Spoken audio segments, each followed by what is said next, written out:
Annual council meeting. April 15th, of course. First of all, I'd like to say that we have regrets from Councillor Hughes and Councillor Donaldson are in Halifax on municipal business, and regrets from Councillor Murphy also, due to the death in the family, I assume. Next item on the agenda is approval of the agenda. Does anybody have anything to add? Or? So moved. Moved and seconded to approve the agenda as circulated. All those in favour signify by saying aye. Aye. Opposed, nay. Motion carried. Conflict of interest declaration. Does anybody around the table have a conflict with any of the items on the agenda? Hearing none, we'll go on to the next item, is presentation. Friends of TNR, or Road Automobile. That's the one. Okay. First of all, thank you very much for allowing us to be here to say who we are and what we do. Friends of TNR, it's quite explanatory that friends means friends. TNR means trap, neuter, and release. And the work that we do is with cats. We're all volunteers. We became a not-for-profit charitable organization in September the 4th of 2014. And from that, we have a constitution. So what our constitution reads is this. It is to promote the welfare of animals for the benefit of the public by sterilizing, feeding, and providing shelter to feral or stray cats, and finding homes for cats suitable for adoption. So that is, in a nutshell, basically what we do. First of all, we have to find out where there are colonies. And how many colonies are there? Well, there's quite a few. In West Pubnico, there's 6 or 7 colonies just in our small area. So how large is a colony? It could be from, let's say, 5 cats to 17 to 20 cats. So we go in there and we ask, if it's around the home or something, we ask the people not to feed the cats.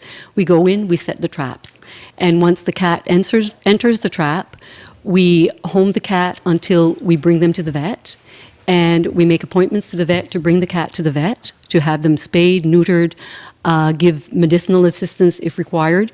Once all that is done, they're brought back to where we had homed them in the beginning so that they can recover. Usually females, it's about 5 to 7 days. Males, it's usually about 3 days maximum. And then they're released back into the community from which they came. So the colony stays intact, but the colony stops producing. For us, what is the responsibility of a community? Late last year, new laws were implemented for cats, and the laws say that now a cat, the same as a dog, cannot be left out for 24/7 without being fed or sheltered. So all of these colonies and all these stray cats and feral cats, who do they belong to? Do they belong to me? Do they belong to individual people? They belong to the community. And who is the community? We all are the community. Therefore, we all become responsible for taking care of these animals. So, these cats are homeless not by choice, but by circumstance. They've been either thrown out, they've been either abandoned, they've been either, maybe they're strays that they just went out on their own, but they still become our responsibility. So, are they pets, P-E-T-S, or are they pests, P-E-S-T? It's all the same letters. We can put them in whatever category we want. There's only one solution: spay and neuter. Because we are friends of TNR, we consider them as pets, but we do realize that they can become pests. I'm going to take my chart here. Oh, we're not moving? Okay, all right, it's all right. So let's look at this chart. This chart replicates how fast a cat can go from a pet situation to a pet situation. If you see 2 cats that are unaltered produce 2 litters of kittens and a survival rate of 2.8 kittens per litter. So by year 3, you have over 2,000 cats. That's a lot of cats. It would be so much easier if we would simply spay and neuter the first 2 rather than looking at doing the whole 2,000. Plus, they suffer. They suffer throughout the year. They suffer throughout the winter. And this year has been exceedingly brutal for all of these animals. Some have lost ears. We have had one just now that we've had to amputate the ear. The tip of it is becoming necrotic. What do we do with her? We have some that have the pads of their feet that are frozen. We have one that was found along the street, and he just could not go any further. The back end was frozen. He just couldn't walk anymore. Well, we ended up euthanizing him. So, how many have we done? From January 1st up until now, today, we have spent, Friends of TNR, less than a handful of people, we have spent $15,208.44. This is just on the vet bills. It does not include food, it does not include transportation, it does not include lodging, just definitely the vet bills. We have spayed 34 cats, we have neutered 24 cats. Now, this is what it costs at one of our local vets. It can be quite expensive. And what we do, we vaccinate them and booster them afterwards, after 3 to 5 weeks. We test for feline leukemia, FIV, and other tests. Of course, the vet exams cost, the medications, and off and on we have to euthanize and cremate a cat. How do we come about to raise all this money so that we can do these things? We are constantly fundraising. We are doing yard sales, we're doing barbecues, bake sales. Bake sales are very popular and very successful, by the way. Bottle return. I used to think whenever I saw a bottle on the side of the road, oh my gosh, these people are littering. Now I stop, I pick it up, good, 5 cents for the cats. It's amazing how much of mind change I've done. So I'm thankful to see bottles now. We've had donations. Some people are very generous and realize what we do and that it is making a difference. And we have ticket sales. This coming Saturday, which is April the 18th, our Honorable Zach Churchill has agreed to be hoisted up 100 feet up in the air in a fireman's bucket. And this will happen at Pet Value, and that way we will be raising money, again, to go to Friends of TNR. And this year, Pet Value has graciously agreed that Friends of TNR will be getting all of the money that is raised throughout the month of April. This is a Canada-wide fundraiser that they have, so we're getting the Yarmouth fundraising. And they are a pillar in our community, by the way. They help many rescue groups, and they really don't have to do that, but they do it, and we appreciate that. So, we say a cat is a cat is a cat. Doesn't make any difference where the cat comes from. They're still cats. There are beautiful little souls that have sometimes not been appreciated. We could say this. We could say, well, it's just a cat. And lots of people say that. It's just a cat. I could say, some others could say, and some nations do say this. Well, it's just a dog. It's just a child. It's just a Canadian. It's just a Jew. It's just a soldier. It's just anybody. It could be just anybody. Gandhi said, the greatness of a nation and its moral progress can be judged by the way its animals are treated. So, is it just a cat?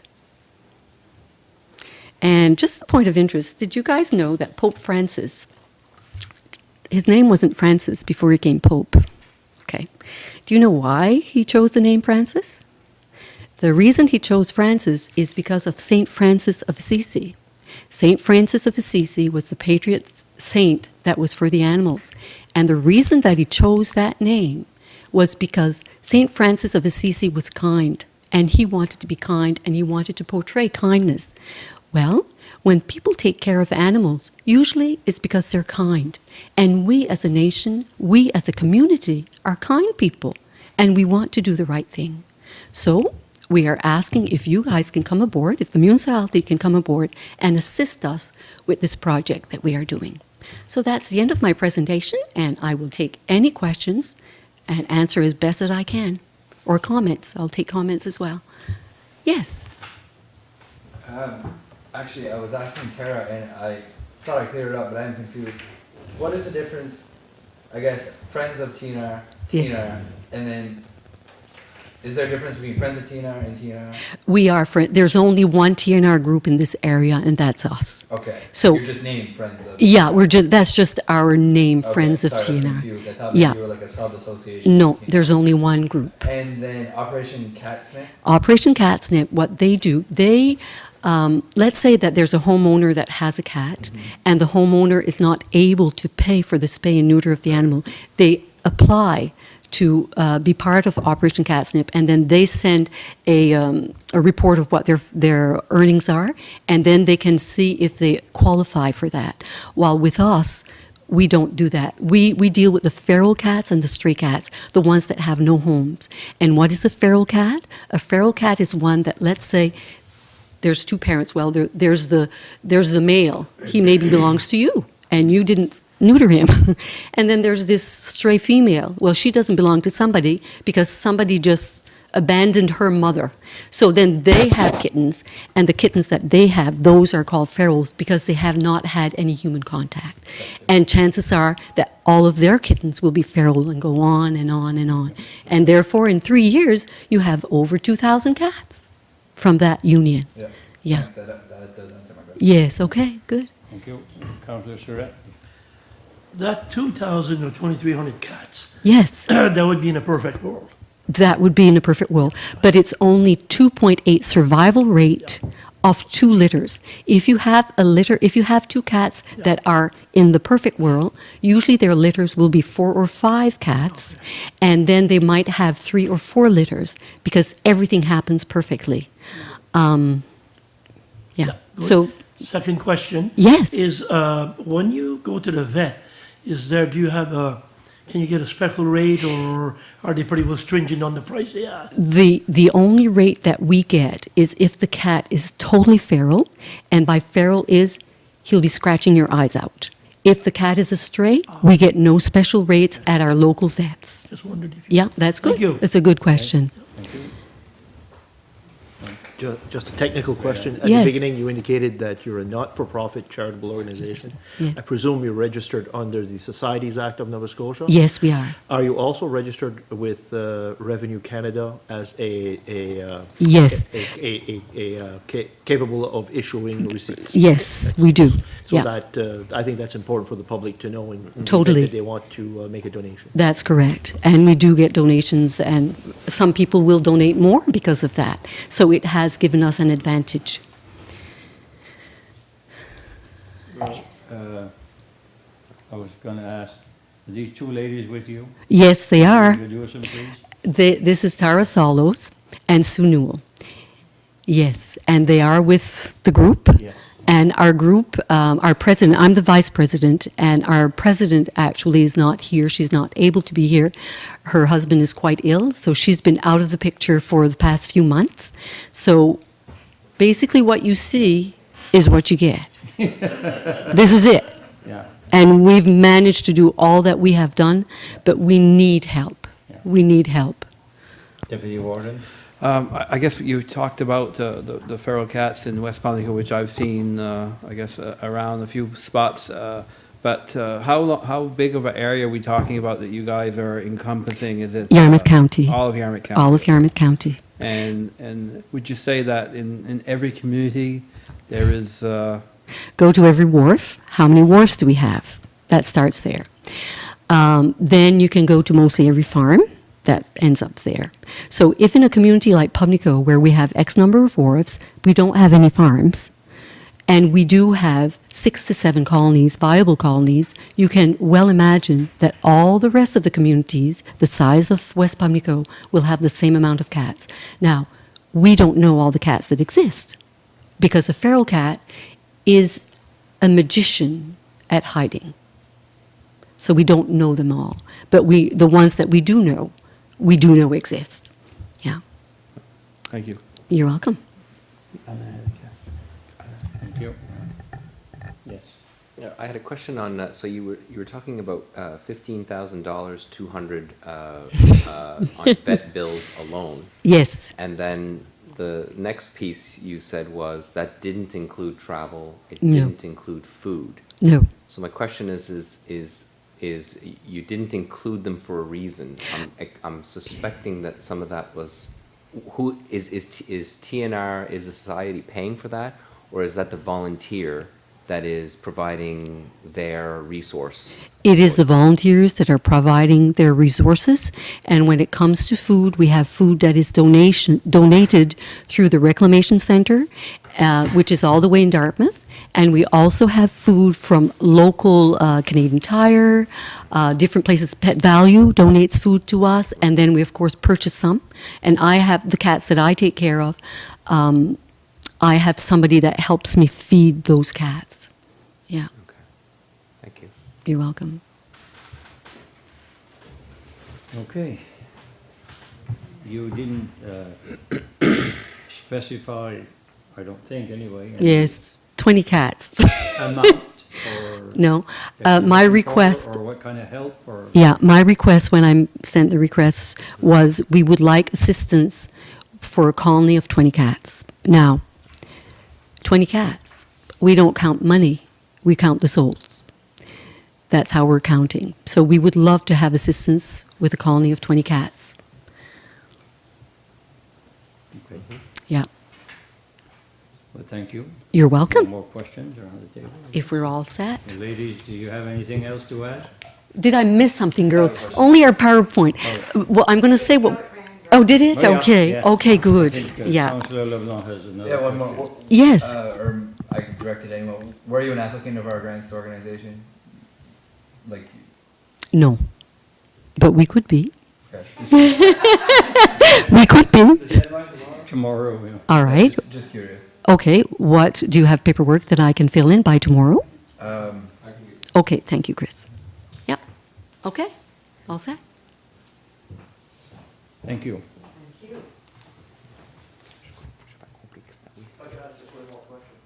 On average, the cat that you neuter, comparison to the cat that you spay, is it a 50-50 thing? No, More or less? there's more females than our males. There's more spaying than. Yeah, and we are going on Thursday, not tomorrow, the day after, and it's about 2/3 female to 1/3 male, so far the ones that I've had. So 20 cats would be about 13, 14, and 6, 7. Yep, that's right. Thank you. Okay, thank you. We will be considering this and make our decision at a later date. Okay, so are we free to leave? Yes? Or No, we yeah. stay? We can stay and listen. No, you may. Stay and listen. The meetings are open, you can come anytime at all. We want to know what Sharon has. Yeah.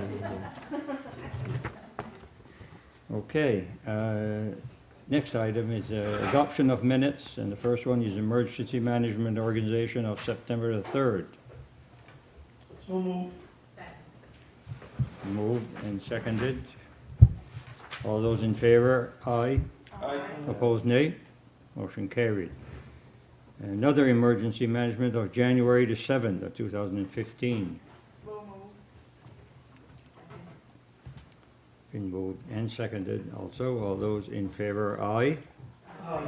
Opposed, nay. Motion is carried. Regular council meeting of March the 10th, 2015. So moved. Moved and seconded. All those in favor signify by saying aye. Aye. Opposed, nay. Motion carried. And the fourth one, the last, is the Committee of the Whole of March the 31st. So moved. It's also been moved and seconded. All those in favor signify by saying aye. Aye. Opposed, nay. Motion carried. Next item on the agenda is business arising from the minutes, Montague Road. I think there's been some work done on that. If ask the CAO to fill us in. Sure, thank you. And Deputy Clerk Chris has been fairly involved in this one as well. So we just want to give you an update of where we are. So the request, we had 2 requests on Montague Road. I won't get into the big detail because you've already heard it multiple times, but there's actually 2 sets of requests. One is from the owner of the road, and the request is to take ownership of the road. That is a request to the municipality. There is a second request from the homeowners on the road who don't own the road, and their request is primarily to provide services on the road. And if that means we have to own it, then that's what their request is. But primarily the request was for the services to be provided on that road. And so what we've learned so far is, and we're going to follow up on some of these pieces of information, because some of them we went to the policies and procedures that you can find at the Tri-County and School Board and at the Conseil Scolaire. However, policy and practice might be different. So what we'll do is confirm this with the CSAP and Tri-County. What we understand is that regardless of what we do with that road, the Tri-County buses will not go down based on the policy as is written. But that doesn't mean policies can't change. So we'll be inquiring at the Tri-County Board and just provide an example, and let them come back to us with, when it was written, we meant this, but what you're saying is this, so maybe there's some flexibility there. So we'll follow through with that. But today, I can't tell you that that's going to happen. Today, I could tell you that the buses won't go there no matter what. The CSAP has their policy is that the buses will go down, providing that certain safety considerations are met, and that the standards of DOT are applied to the road. So here's the challenge we have. The Municipality Council, I'm reminding all of you that you were not interested in owning a road that didn't meet the DOT standard or a minimum standard of DOT, right? So the issue we have is we don't know, in fact, whether or not it was built to that standard. We know that an engineer designed the road, but design and construction are 2 different things. So the only way that we can assure ourselves that the construction was in fact it does in fact meet the minimum DOT standard is to actually do a core sample of the road. And so that has been mentioned in a previous meeting. And so what we're contemplating now is, okay, what does ownership look like if that's the interest of council, and what does non-ownership look like if council is not interested in actually owning the road? So what we're seeing is that if we don't own the road, garbage services cannot be provided unless we change the municipal planning strategy. Municipal planning strategy tells us that no garbage services go down private roads. So unless that changes, we cannot allow for garbage services to be provided on that road unless we own it, or unless it becomes a non-private road. So presumably, if the province was to miraculously start taking over roads again, that would be another way that the garbage service could be provided. Now we have another issue, is that even if the MPS allowed us to do that, there needs to be improvements to the road in order for the garbage truck to be able to go down and turn around and come back in a safe way. So we have some challenges. I was not able to meet with the owners, but the owners met with John and Chris and talked about some of the history around, we expected this road to be taken over. And I think initially it was province, but there was certainly some conversations around the municipality taking it over. There's no evidence of a formal request, but I can tell you anecdotally that I recall conversations around their interest in us taking it over, and that conversation involved the late Gary Saunders, our planner, and the conversation was open. But there were no commitments made on either side. So no official request and no official response from either side. So some of the issues that we're currently looking at is of course, when we contemplate a request of this nature, we have to consider there are other private roads in this community. And so we're currently researching how they get along with their maintenance. Some private roads are actually private driveways. And so, there might be 3 people on the driveway, but it's still considered a private road because there are 3 or more people living there. So they typically take care of their own business. They typically have a way, somebody owns a plow or a friend of a friend. But in some other instances, there might be other arrangements where people collect money and somebody comes in and does the work, right? And so we're going to get information around how that's working in our community.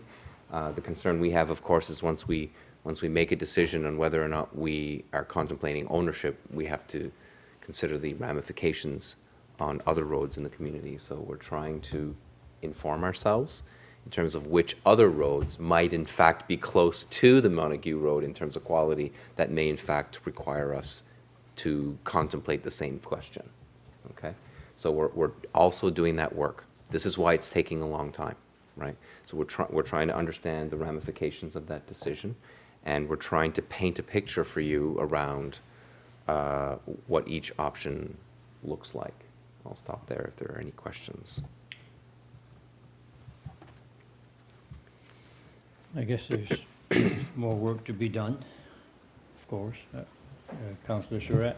A couple of questions probably at this point, and you may not have the answer. Are you also studying at a cost to possibly do a turnaround for the buses? Or if I remember, we spoke about that. That might not be room for the garbage truck to turn around.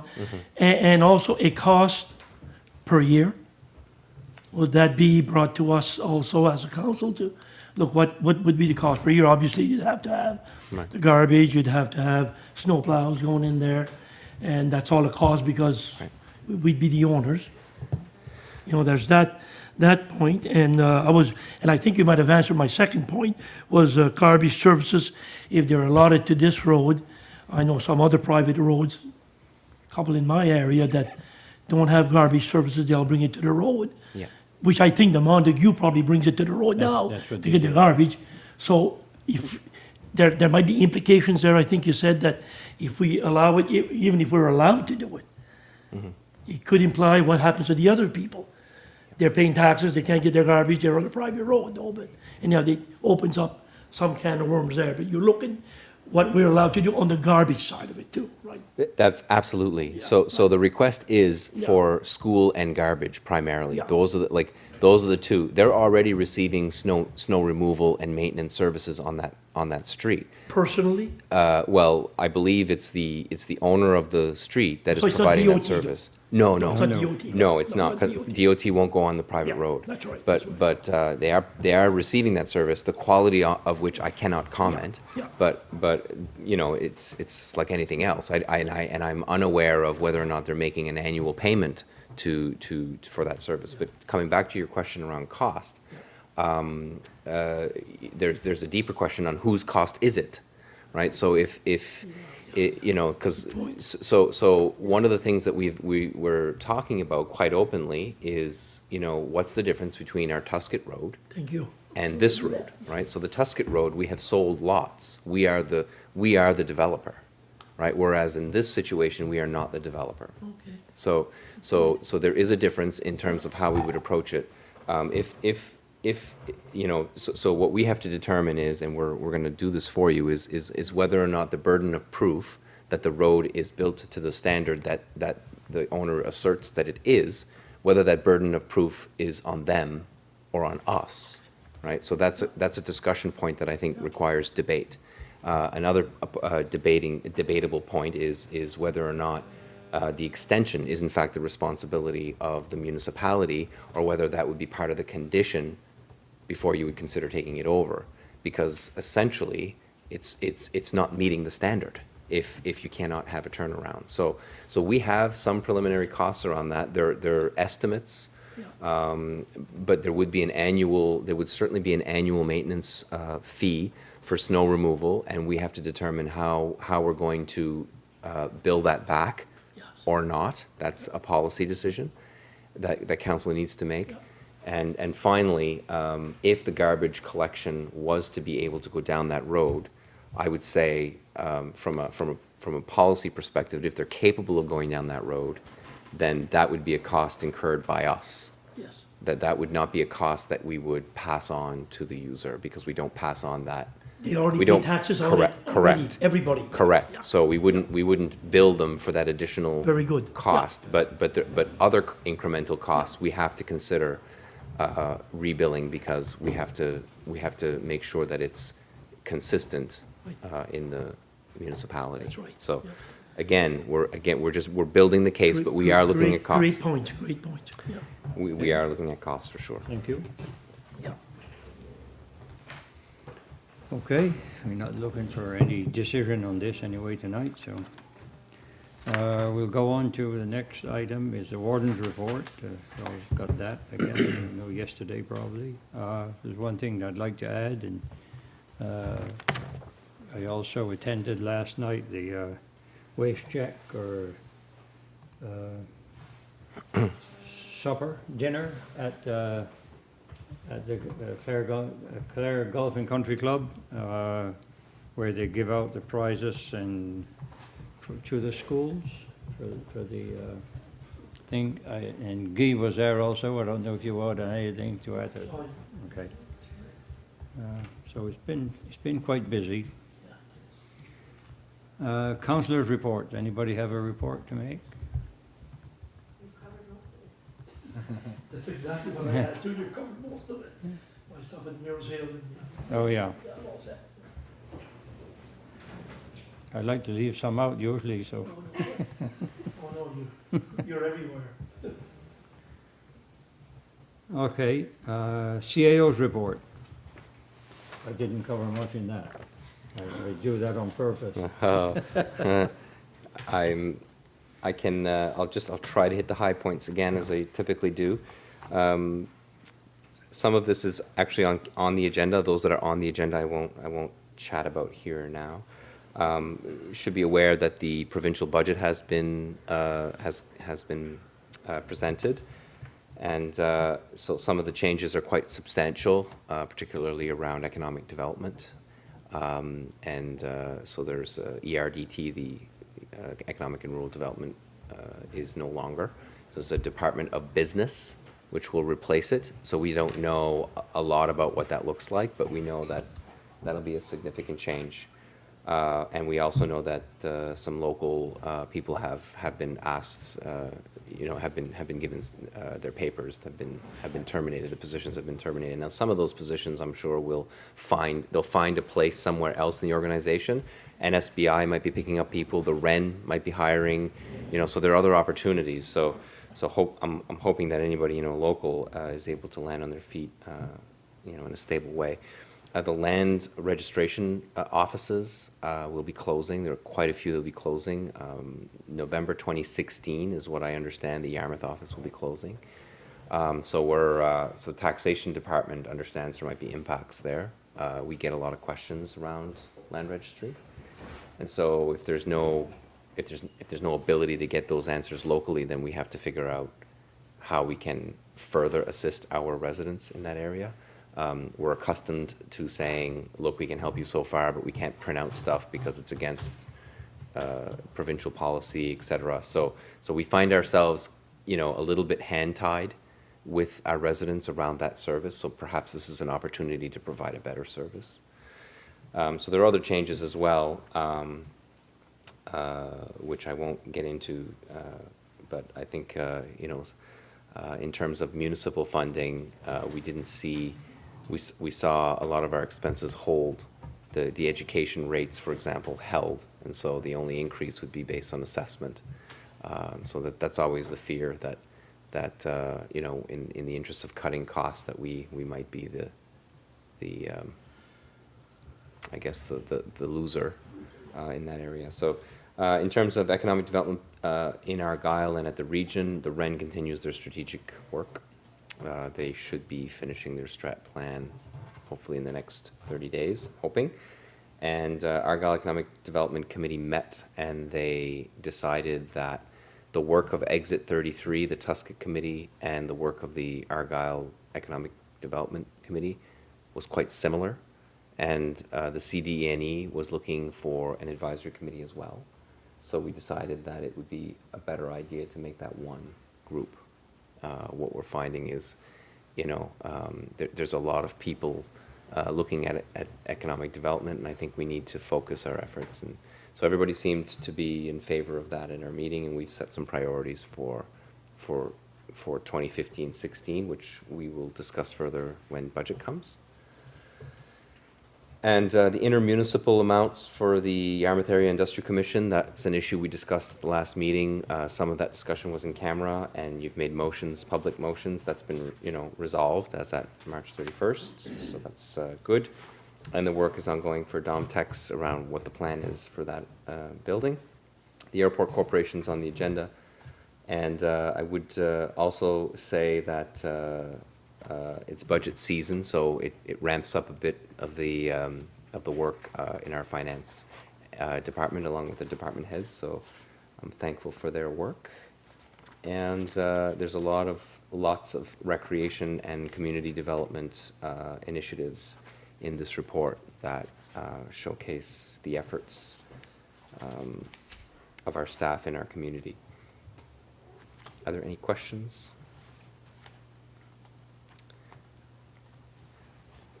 Just a couple of things on staffing, I should note. Our wastewater operator is recovering slowly. He had a bit of a setback, but you know he's hopefully coming around. We miss him. He does a lot of good work for us, and wish him well, of course, in his recovery. And we are advertising the facilities maintenance position. Don't know that you've seen it yet, but we had talked about it at the priority session, that there was obviously a need for that. We have married that position with the need to support wastewater in Tuscan as well as West Pumlico, because if we have an issue where we only have one person that's knowledgeable in those areas and something happens, then that's a problem. So we see that because we add that description to the position, that it will be a full-time position. We have advertised it as full-time. We'll see how it works. The bulk of the work will be done in the summer, obviously, as you're accustomed to seeing. So that's been advertised, and we have received some pretty decent interest in that area. Good. Calvin? I guess since we were talking about the West Pumlico sewer treatment plant and our operator, hopefully he'll be back on his feet pretty soon, but the weather, if you haven't noticed, I guess has warmed up a little bit, and we have been pumping in the bags again over the winter to try to make sure we have the right chemistry, but obviously the other day we didn't have the right chemistry because I did receive one phone call of a smell, so I'm hoping that we can work out the bugs this spring.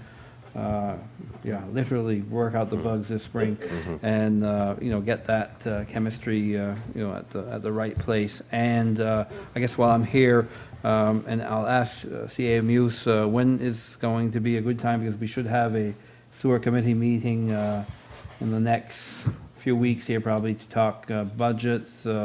When would be a good time, or I guess you can email me later. Yeah, in the next 2 to 3 weeks would have to Okay. happen. Yeah. Yep. Glory day. Yeah, better than a sunny day. Yeah. Thank you. Okay, thank you. Councillor Surratt? Well, Charlene is here. I'll ask her a question if that's okay. Probably it was in her report. It's nothing very big. It's just, what's a shared domestic tariff application? I see you wrote up to help somebody out on a shared a domestic tariff application for Nova Scotia Power. What's, I called Nova Scotia Power to see if there's something I could do for the community hall to save them some money. okay, And what she introduced me to was this domestic tariff. Yeah. The buildings are paying a commercial rate, and with a simple form, they could change to a residential rate, which is lower than the commercial rate. Okay, So I shared it to all of them, and one of them I know came back and said, thanks for your info, but we already do this, but a lot of the other ones didn't. okay, thank So you. I don't know how much it will save them, but it doesn't matter, anything's good. That's right. Thank you, Yeah. Charlie. Yeah, very good. I'll check that out. Yeah. That's phenomenal. Thank you. Councillor LeBlanc? Changing the subject, a little unorthodox, I'm going back to Councillor's report. I was trying to find what I was looking for here on my iPad and couldn't in time.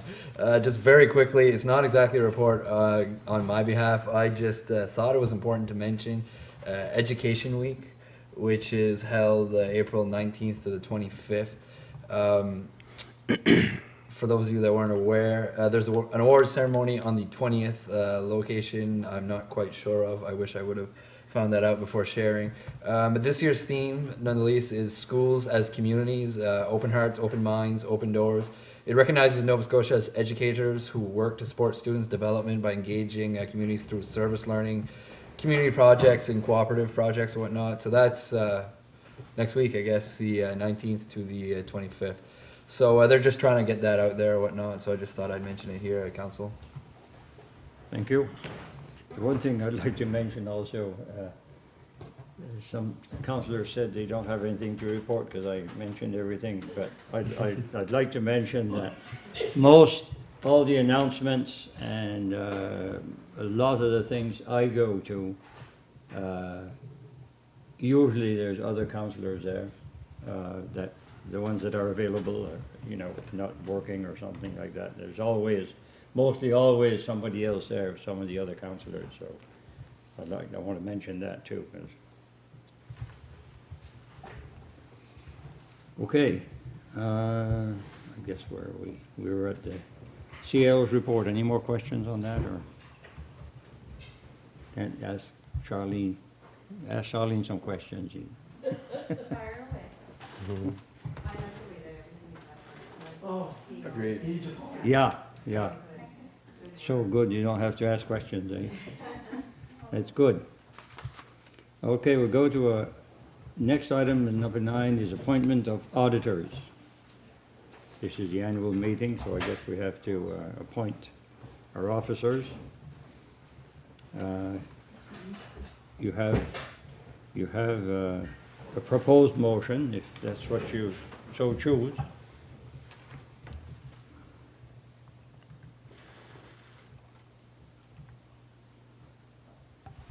I think these people do auditing for a lot of the affiliated not-for-profits and other municipalities. They're probably the experts in that field. I think.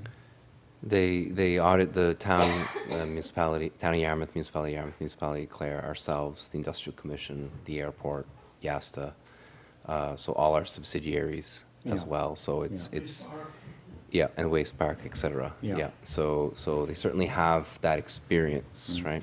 There's no question they're not the only ones with that experience, but no. they certainly have it. So I'll make a motion that council approves the firm Grant Thornton as auditors of the municipality for the fiscal year 2015-2016. Seconded? Moved and seconded. You've all heard the motion. All those in favor signify by saying aye. Aye. Opposed, nay. Motion carried. Appointment of solicitor. I think you probably also have a proposed motion. I do. I should note that the stipend or the retainer for our solicitor has not changed since 2006 or even earlier. So I am proposing an increase this year for that service. It's a little weird to say something nice about the solicitor while he's here. I would prefer to say that behind his back, but he's been a solid advisor for our organization, and his firm is very responsive to our needs, and he does additional work outside of what we would consider to be typical solicitor work. So I would recommend, probably should have done this before, but I think I'm suggesting that the retainer be 4,800 this year. So move that we retain Boudreau as solicitor, or don't Boudreau as solicitor for the municipality of Argyle, 2015-2016, with an increase in the retainer fee to $4,800. Second. Been moved and seconded. All those in favor signify by saying aye. Aye. Opposed, nay. Motion's carried. Thank you for your confidence in us, and want to go on the record. Did speak to me privately with exactly that same message. So I thank him for that as well. Everyone makes mistakes. Twice? Alain does not make mistakes twice. Trust me, I do. Next item, I think we'll table for a future Yes. meeting, Yeah. the report of auditors. That's typically the end-of-year audit That's report. right, yeah. And the next item is Councillor Remuneration Resolution. I think, So this remuneration resolution is done annually, and it essentially allows council, well, it is required in order for the 1/3 of the remuneration to be treated as a non-taxable expense reimbursement, which is in accordance with the law, and we just have to make the motion once a year. yes, yeah. Is anybody doesn't want that? Propose motion that whereas councillors are not directly compensated for home office expenses, and whereas municipal council may declare that up to 1/3 of councillors' remuneration, whatever, may be treated as a non-taxable expense allowance, therefore be it resolved that 1/3 of all remuneration paid to the warden, deputy warden, and members of municipal council in the 2015-16 fiscal year shall be designated as a non-taxable expense allowance.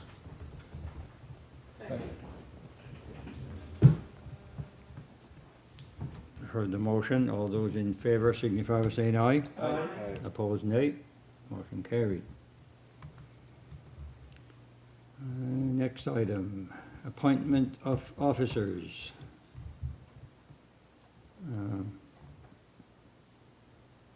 Fire wards, sheep valuers. I don't know if these people were all, were they all asked if they wanted to remain? I think there's, Well, with the exception of the sheep valuers, I would say yes. okay, The sheep valuers we have not used their services since, well, at least 2006, since I've been here. yeah, So the act requires us to name, Yeah. but you're quite right to point out that we haven't asked them whether they would do it. oh, I see, oh, One asked me if he was still, I said he was. Okay. It's okay. Oh, that feels, that makes me feel 40% better.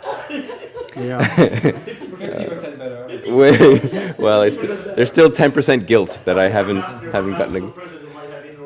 Yeah, I'll step Dad's foot forward. You can go. All right, I feel good. so we can all approve these in one motion, I think, Yes. yes. And the proposed motion is there, yeah. Yeah. I'll make the motion that council approve the enclosed list of appointment as officers of the municipality of Argyle for the fiscal year 2015-2016. Second. Moved, then seconded. Heard the motion. All those in favor signify by saying aye. Aye. Opposed, nay. Motion carried. I can testify that sheep value was 25 years ago, 30 years ago, or more active than they are now. They were Absolutely. actually fulfilling a need at that time, when my father had his farm at his house. And now that the farms have been moved more to the Tuscan Islands, less.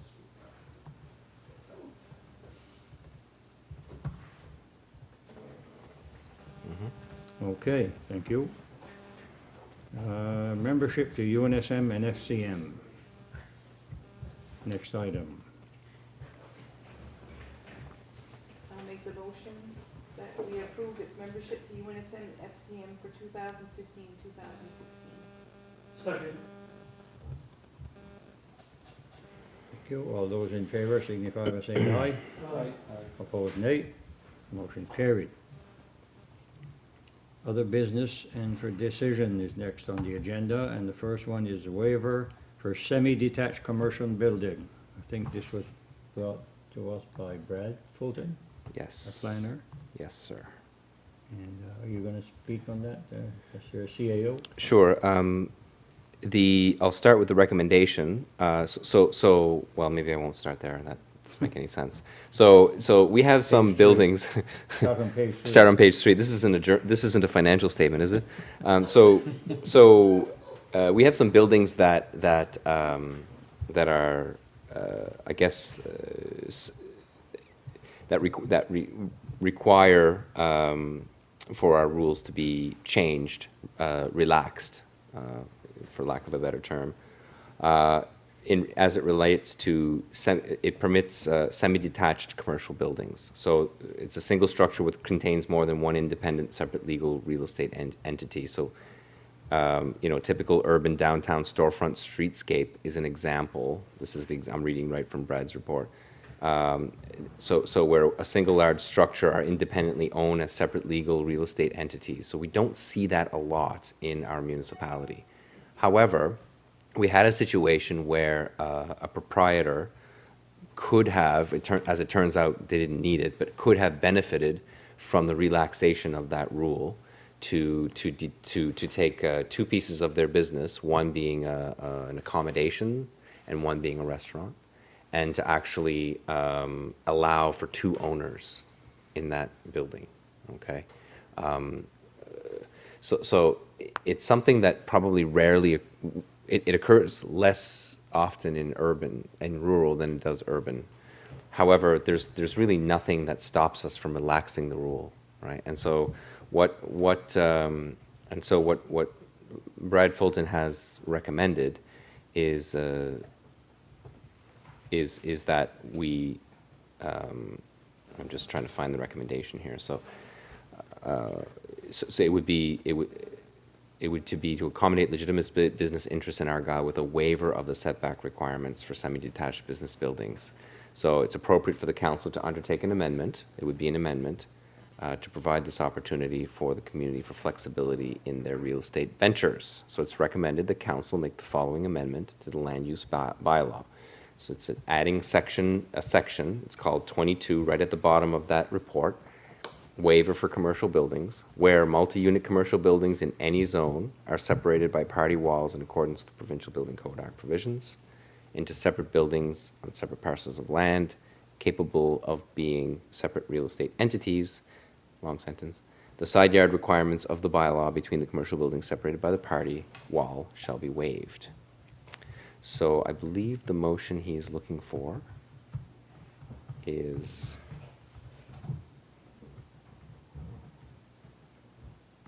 I believe that the motion in play at this point would be to recommend or move the following amendment to the land use bylaw.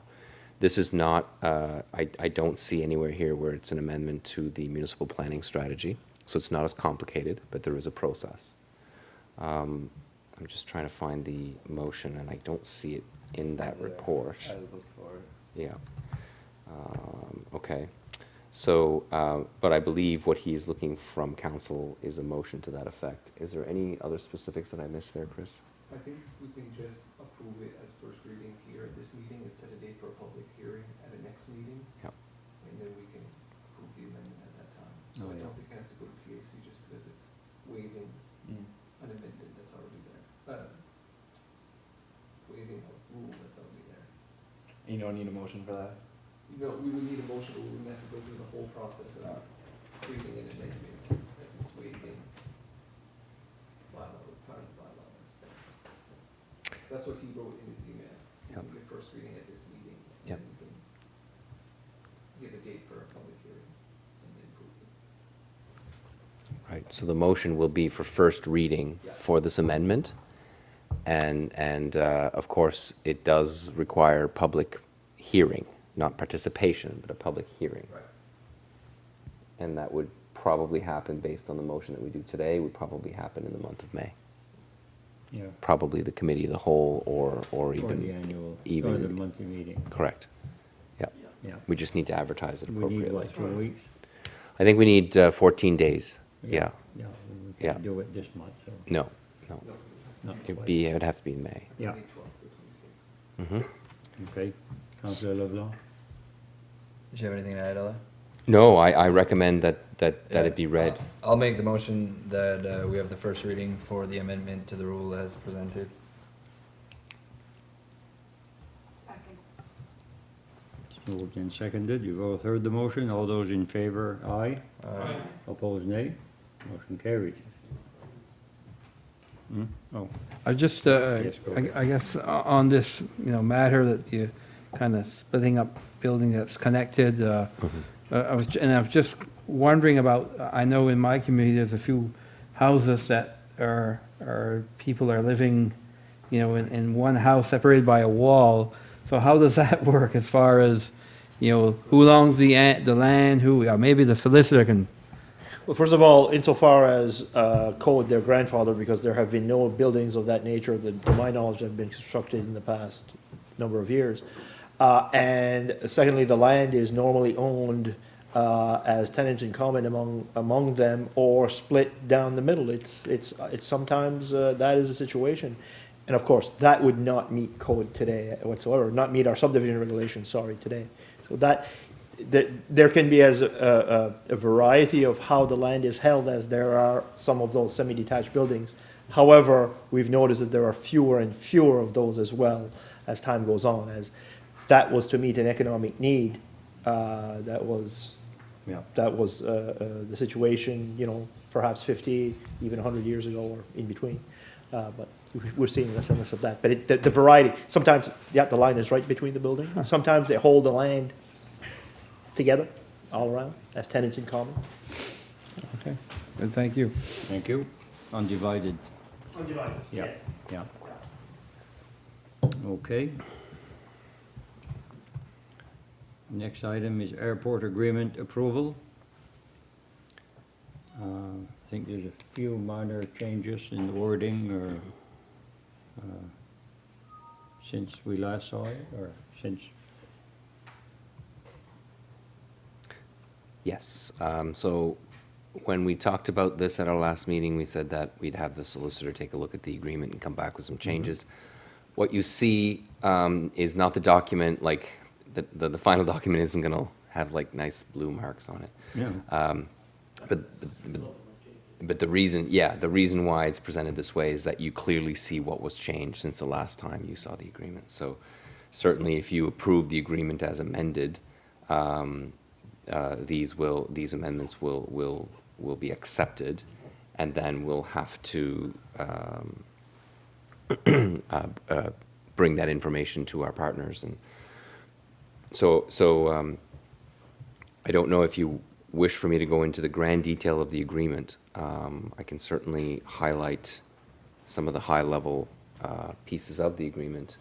And probably for the benefit of the community, it's probably worth having that discussion. So the municipal share of funding is divided 41% municipality of District of Yarmouth, 30% Town of Yarmouth, and 29% for Argyle. It represents a reduction of about 3% from our previous percentage. It is a 4-year agreement. The minimum funding from the collective, not from us, is $770,000 per annum for the 4-year term. The board of directors is to be a board of directors of business leaders, not of elected officials or CAOs, and they will assist the airport manager, evaluate the airport manager, and ensure the proper strategic that the airport has a strategy and that it's applying its strategy. The Airport Oversight Committee is also described in here. That is actually a subcommittee of the councils and acts as a bit of a watchdog, I guess. So their primary role would be to make sure the intermunicipal agreement is being respected, and their other role is to ensure that the board members are selected appropriately. So it isn't the board that selects its own members, it's the municipal leadership that replaces vacant positions, okay? And they're supposed to use core competencies and an evaluation criteria to fill those positions. The CAOs continue to have a role to play. They are committee members of the audit committee, and so the audit committee has the role of not just looking at the year end, but making sure that the monthly financial statements are being reviewed. So there's a governance piece from the operational side that is maintained.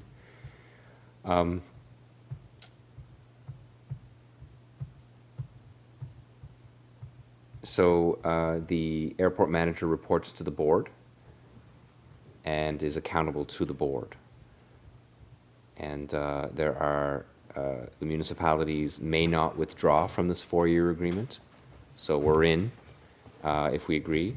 And of course, if there are disputes, there are dispute resolution features in the agreement, which is absolutely necessary in any agreement, particularly in one where you can't go anywhere for 4 years. It's important that we're able to resolve some of potential disagreements around the agreement, around the parties. And I think that's probably the high level. The alignment of the Airport Oversight Committee and the board is very similar to the REN model, right? So we felt like if it was going to work for the REN, it probably would be an improvement to how the airport is currently being governed. And so that is the highlights. As you know, we've been working on this for quite some time, and I think that it represents what we discussed at the last meeting. And so what would be required of council after questions are satisfied is a motion to approve the intermunicipal agreement as presented, and to authorize the warden and CAO to act on your behalf in the signature of the contract. So that would be the motion, what the motion should look like. That's Councillor LeBlanc, did you have? Not so much questions, more a comment.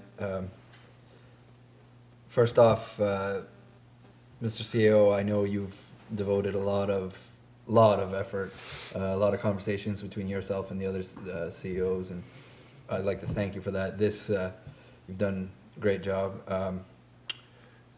This issue, personally, as someone in charge of taxpayers' dollars, is something that's actually kept me up at night more than once. It's something I've thought about. It's not a hot topic in our municipality. Personally, myself, it's a love-hate relationship with this airport. It's had its difficulties. It's too expensive. There's nothing we can really do about the costs. This agreement, in my view, looks a lot better than the old one. This is actually an excellent agreement compared to what we've had in the past. So again, the work Mr. CEO Muse has done is of course a great job. But as expensive it is, we have to often remember the benefits we receive from it, especially from medevac and search and rescue and Coast Guard, things like that. So although it's a difficult subject, I do support it, and I'll make the motion that we approve this agreement. Thank you. We have a seconder, Deputy Warden. Any more questions or comments? All those in favor of the motion, you've all heard, signify by saying aye. Aye. Opposed, nay. Motion carried. The 2017 Canadian Mixed Curling Championships funding approval. Yes, this is something we approved already in principle, but not the amount. That's correct. So, Excuse me. This is big for the community. So the motion the council passed previously was to approve in principle the application. The amounts couldn't be approved because they were confidential at the time of the application. It was still sensitive information. It's no longer sensitive information, so we need to make a motion to expend these dollars. The hosting fee is $2,500. The request is $2,500 from the municipality of Argyle, and then the organizational phase is over 2 years, $2,500 each for a total of $7,500. It is in fact what we committed at the time verbally without a formal motion. We did make that commitment, so we need a motion to that effect. I'll make the motion. 2,500 for 3 years. Correct. Yep. I just have a question. So the money's coming out of which line? So we have, every year we, outside of the grants to organizations line, we have what's called economic development initiatives. Okay, so that's, yeah. And so we will budget that in that line. Other things that go in there include the CBDC climate study Right. that was done. It goes in that line. And also, we anticipate things like the Sea Kayak Symposium that may in fact fall outside of the grants to organizations process. So, as you know, our grants to organizations policy does have a spot where people can make a request outside of the April and September. Yeah. So we have to anticipate that on that budget line. Or exceptional or. Right. I can't Yep. remember Yeah, the right wording, but. yeah.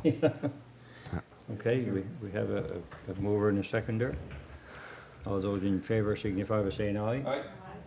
Opposed, nay. They're also looking for volunteers. You're gonna need a lot of volunteers. It's quite a big thing, you know, it's what do you say, 500 room nights, they figure, and, you know, should attract a lot of attention. Next one is the Yarmouth Hospital Foundation Spring Gala. Kind of late sending the request, but I got it this week, or last week, I should say. I received an email tonight that the other 3 units, 2 units in Yarmouth County and Clare have already approved theirs to pay for a table, and you're wondering if we had made our decision yet. So, yes. This is something that we go to, or I guess we sponsor a table every year, is that correct? If I remember, I haven't been, but. For 3. It's been for at least 3 consecutive years. Yes, yeah. And I know it's been more than 3 years. Okay. Yeah.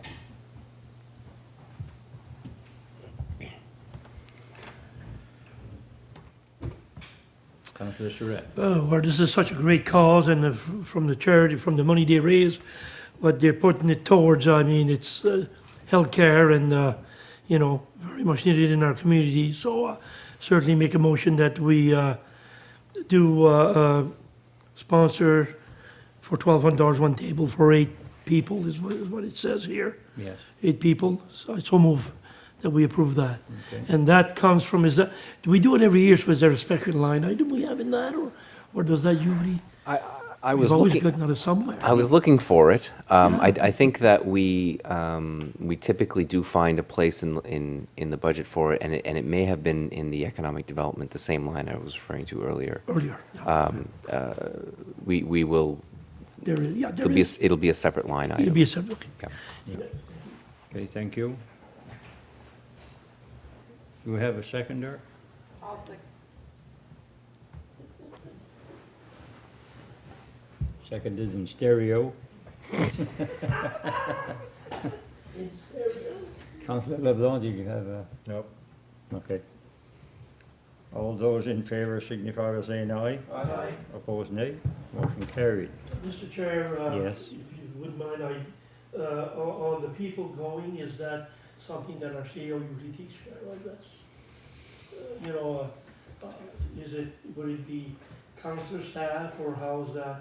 Seems to me every year there's don't know if it's a first come, first served, or Yes, is I how think, you've done it, just to be fair to, you know, I don't know if you can take anybody from the public, or if it strictly stays into the, between staff and councillors. or- I think council and staff have the first pick, or council has the first pick, or?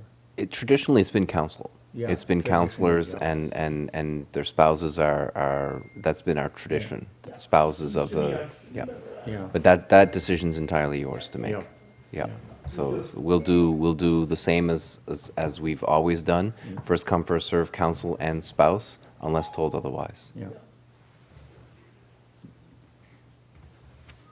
Okay. Oops, wrong. Electric vehicle charging station locations. Okay, Charlene. Madame LeBlanc. Yeah, I don't know how much you guys know about the charging stations, I guess.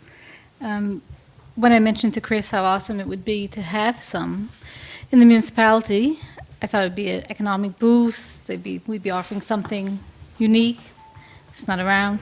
And then he shared with me that Sun Country Highway had already made available 100 stations for the province.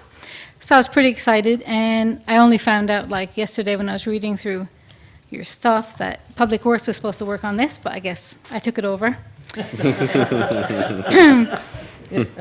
Can't apologize now, I guess, it's too late. I took it over, so that's why I'm here, and not them. They're probably thankful for that. Yeah, they probably are. So electric vehicles aren't super popular yet, but you'd be surprised to learn that December 2014, the figures were that 1 in every 300 cars sold in Canada is an electric vehicle. It's pretty good, huh? Yeah.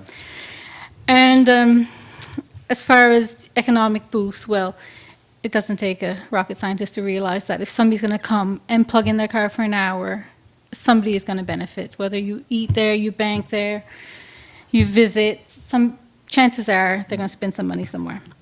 So I was hoping that I went through all the three areas that we were interested in, Wedgeport, Tuscot, and Pumlico, made a criteria list with the help of Sun Country, and went through all the businesses. I didn't do this by myself.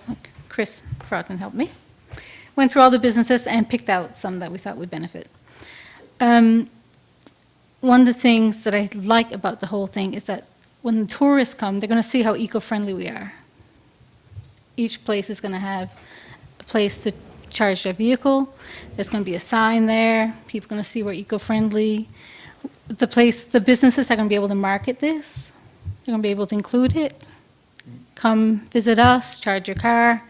Maybe in Wedgeport, people who offer tours could say, you know, charge your electric vehicle, hop on our boat, take you for a tour. Maybe the Tuna Museum could rent fishing rods. I don't know. Tuscot Island tours. Tuscot Island tours, stuff like that. So I'll go through the criteria. The location of the charger should be a fair distance into our villages. While it's really nice around the garage, near the exit in Tuscot, it really would make more sense to come down the street to a place like Carl's Store. It should be close in walking distance to other attractions, restaurants, banking, sightseeing. Preferably the business should not be seasonal. Preferably should stay open later than 5 p.m. The business must be able to sustain the requirements and willing to accept the cost. It should be close to a power source. It should be preferably mounted on a wall, but it can be mounted on a post. But then if you have a paved parking lot, that means more cost. And they must have a room for reserved parking near the wall or the post, so the cord doesn't get driven over, or like one place I thought of was the credit union in Pumlico. I'm sure they would support a place that have lots of room to park. But if you're going to mount it on the wall, the sidewalk is all around their building. So I did come down to 3 areas. In Wedgeport, the Tuna Museum. In Pumlico, the Red Cap. And in Tuscot, Carl's Store. We did think about the courthouse and jail, but they have really limited parking there. and it would be a shame to take up one space, and Peter Crowell was concerned about what it would look like. It doesn't look very historical, Historical having a building. car charger there. In Wedgeport, we decided on the wharf, where you could park for an hour, you could sightsee. There is a walking trail around there that it's not fixed up, but you never know, might be. There's a restaurant there. Being worked on.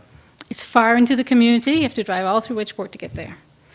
In Tuscott, Carl's Store has the room. They have the liquor store. We have the post office.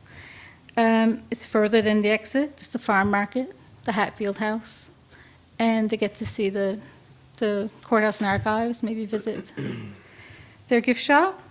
In Pubnico, right away I thought about the Village. But if you're parking your car there at 6 o'clock at night, you're not going to do very much. So we went down a little further to the sidewalk, chose the red cap, went through all the criteria. The church is there, the sidewalk's there, the museum's not too far. You can eat, you can sleep there. There's 2 banks nearby, the pharmacy's nearby, the home hardware's nearby. They don't have pavement, easy to install, and they have room. And we did think about the cafe, but it's a long ways from everything else. Dennis Point Cafe. So we thought the sidewalk was a better place. And I was hoping that you had some questions and comments. Thought maybe you'd challenge me. I am going to be honest with you. I did think of a question that you guys might ask today. I've been waiting for the reply and I don't have it. So I can either be honest and tell you what the question is, or you can give it to me. I didn't have a question. The question is there a warranty on this? Like, who is going to maintain it if it breaks down? And I don't have the answer. I've been waiting, but the guy from Sun Country is with Danny and Richard at the same place, and he hasn't answered me yet. Councillor Surratt, I'll just answer something that you mentioned, contrary to what you said. The gas station is open 365 days a year, 60 and a half hours a day. Yes. Just I to knew be it contrary was. to what you said. And there are restaurants and places to go, Frenchie's and Cindy's, and There is, yeah. there's the car dealership and that. So just to contrary to what you said, because it is open 365 days a year. Anyhow, having said that, was the I thought at this meeting, and I can be corrected, I'll ask the CAO if he remembers, was it not the businesses that were going to pay for the installation? I should have gone and looked at them as I just didn't have time. Right. I was under the impression, but again, maybe we talked about it. and I forgot. The businesses would pay for the electricity, which the Yeah. cost would be like. I thought it was the 2 to installation of the electricity. No, so we would pay for the installation. The unit itself came at no cost. Yes. I So the remember only that. cost is the installation, and depending on how difficult that is, on the low end, it's probably $600. On the higher end, I think it was 1,200. 600, 1,200, yeah. So depending on the But complexity. the value of the whole station is 4,000. Yeah. It so- is in our minutes, as far as, anyhow, I'll Yes. check back on that. Yeah, For my own self. Yeah, so I think there might have been some discussion around sharing the cost with That's just what I kind of remember. with the business, but I don't recall whether that was whether that was determined. We can go back to the I'm gonna go motion. back and look, because I try to remember, and Mr. Warden, if I could make a couple more, if you don't mind. Yes, go ahead. Right on. I would have preferred, and I guess now that I know how it was done, if it had been by application. Instead of having somebody sit down at a desk saying, okay, I think this is better than that, it's better than that, and that's my opinion. I think that was not done well. I would have really preferred if it was by advertise and by application, that would give anybody or everybody a chance, then it could be decided. Maybe it would have come up back to the three sites that you've got there, which are excellent sites, by the way. Yes. Excellent sites, but I would have preferred to make it more democratic. So, my opinion.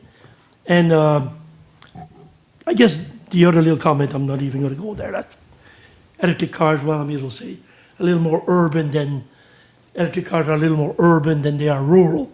But They it's are. a great point that to have these cars to It have is. places for these cars. It is. Showing that we're progressing, we're green, and just like you said. It is, yeah. And Thank we'll you. have to, That's it. we'll have to advertise them, put them on the charger maps. There's tons of apps for people who drive electric cars.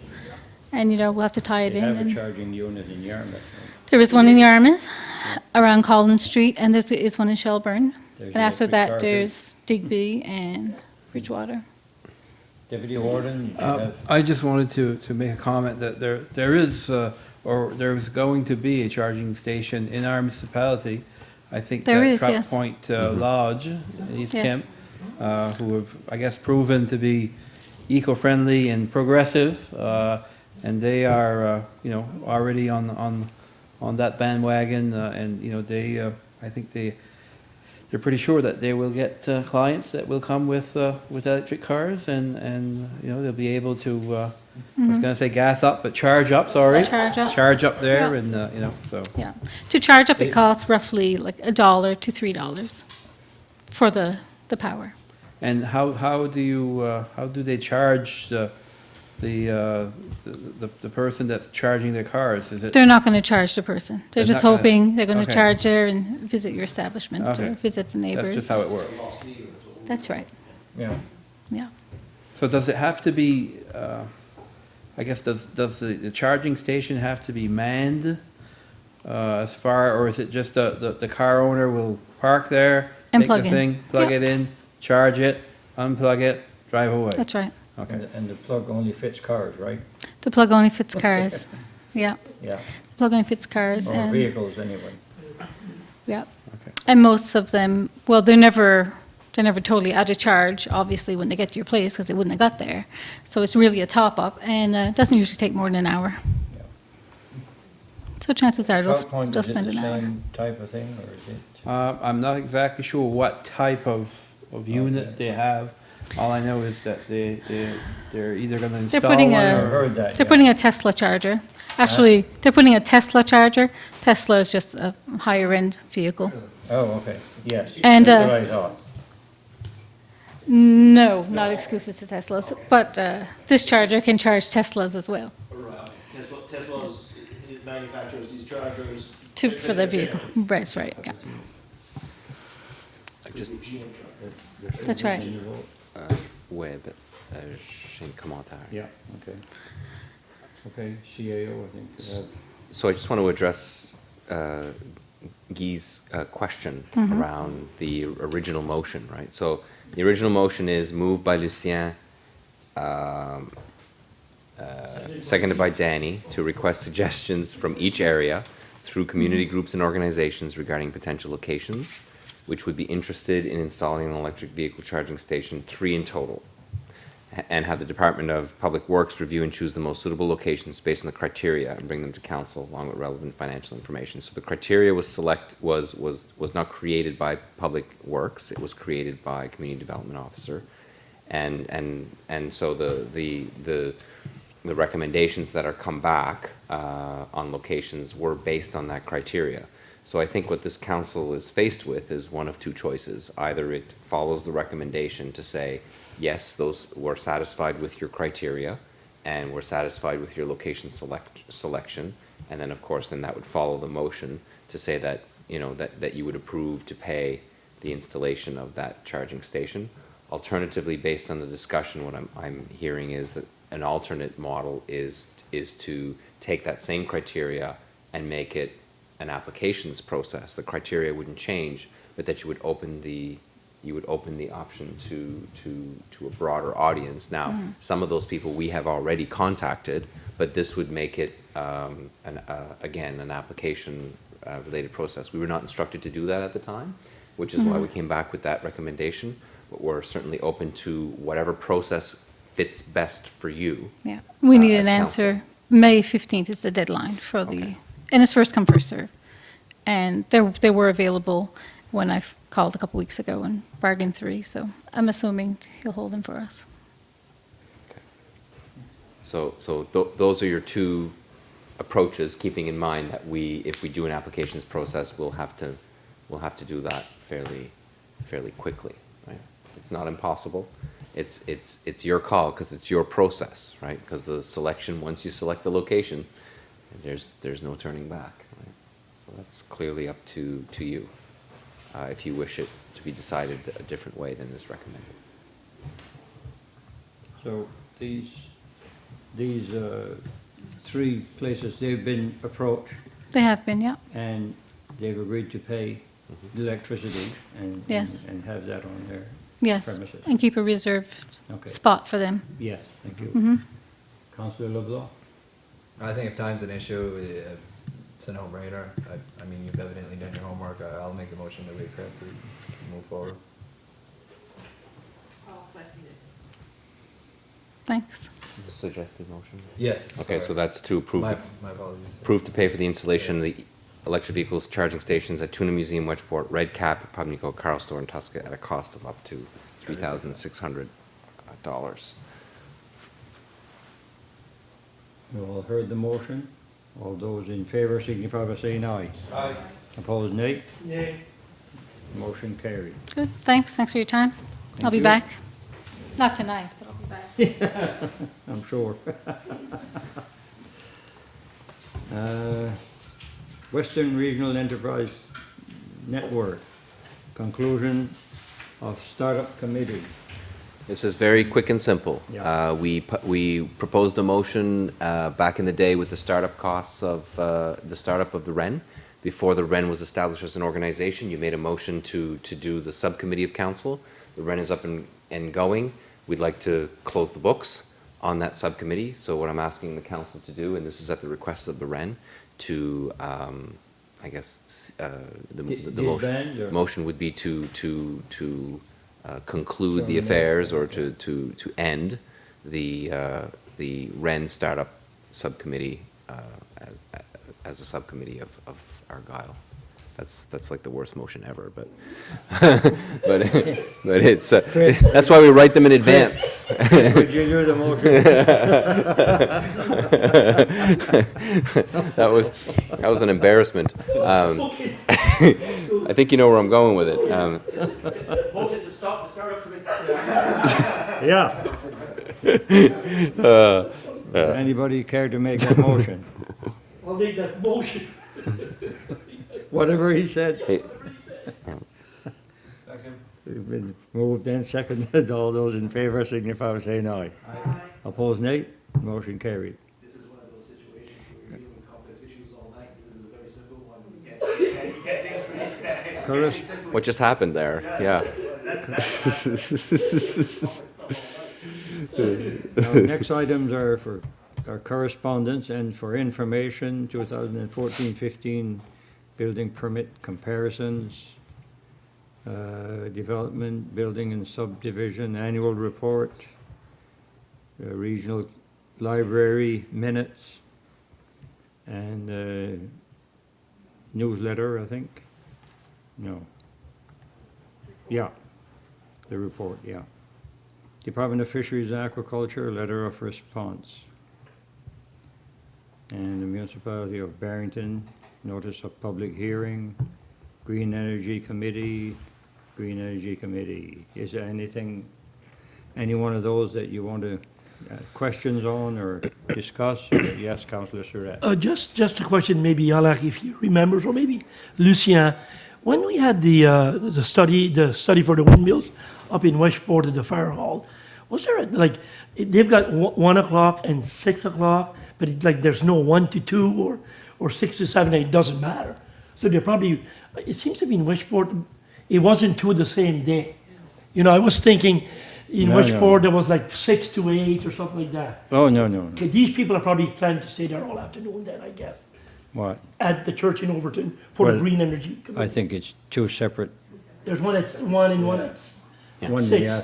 Huh? But there's no ending to it, so I just wondered, there's no 1 to 3 or, anyhow, it doesn't matter. I'm not sure why they worded it that way. Yeah, I asked. I suspect that they'll probably stay as long as people want them to stay. Maybe Yeah. that's what the message they're trying to deliver, which is a positive message. Yes. As opposed to saying, look, it's going to end at 3. If you have a question at 3:01, you're done. Yeah, absolutely. So I think Yeah. that's the intention. That makes sense, yeah. Yeah. Yeah. Thank you. Just Okay, wondered, thanks. that's all.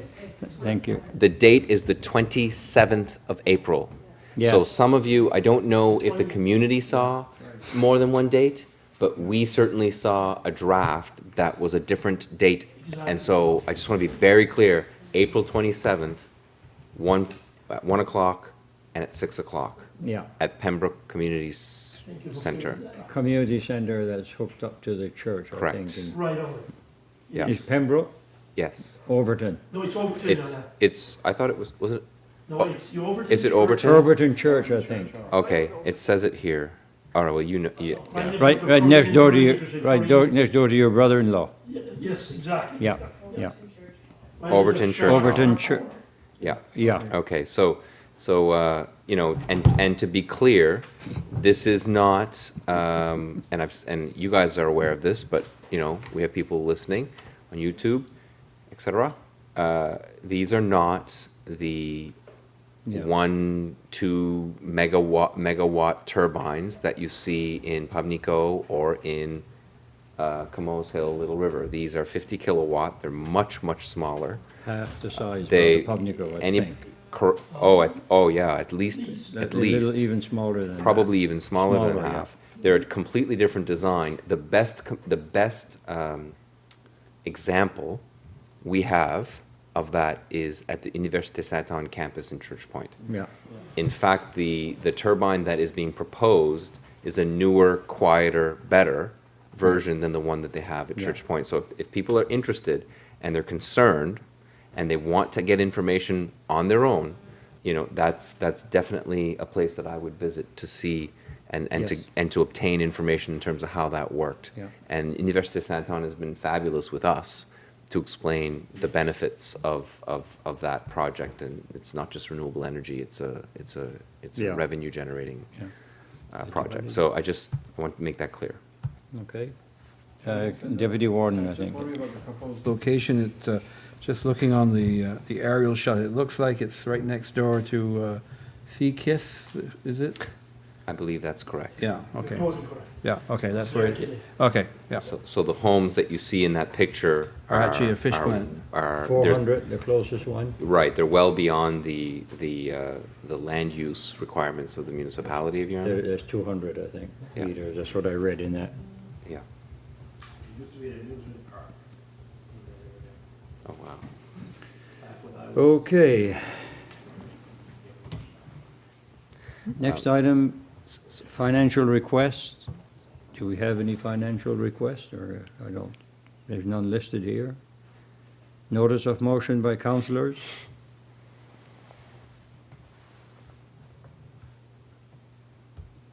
Question period from the public.